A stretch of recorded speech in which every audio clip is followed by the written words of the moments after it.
Ito, isang magandang gabi ho sa inyong lahat. Ito yung ibon na nahuli ng pamangkin ko dyan sa bubungan. Yan o. Nakikita nyo po. Ayan. Yan. Isusoli na po, pipikapin na po mga kalapatids. Yan. Isusoli na po. Ito po yung dalawang bumalik sa akin. Kahapon lang guys. Ayan o. Iwin, hantak mo Iwin. Mangingitlog na parehas yan guys. Ayun yung pares niya. Iwin pa ako nga ako Iwin. Pare. Yan guys. Niantay lang po namin yung yung may-ari nitong ibon. Kita. Baka mo Iwin. Tanggal natin tali Iwin. Uwi ko sa bahay. Dali mo yung isa para may alagaan ako. Ito po guys, kung nakikita nyo. Tinawagan namin siya. At agad naman po sumagot. Ito po, iniintay po namin.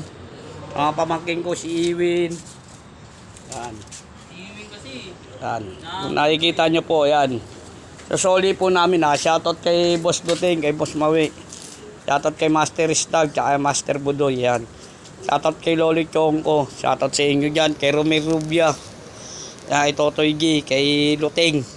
Kay Mawi. Ito, magsasoli kami ngayon. Yan. Kay Boss Mawi, kay Boss JR, shoutout yan. Boss Sherwin. Kay Tita Tricia, kay JM, kay Pari Romy. Sasoli namin itong nahuling ibon. Kapate. Inakay pa. Ayan, Iwin daw, inakay. Inakay ka ba, Win? Hindi. Wala ko inakay ka, pamangkin ko. Mga laga. Naantay lang po namin.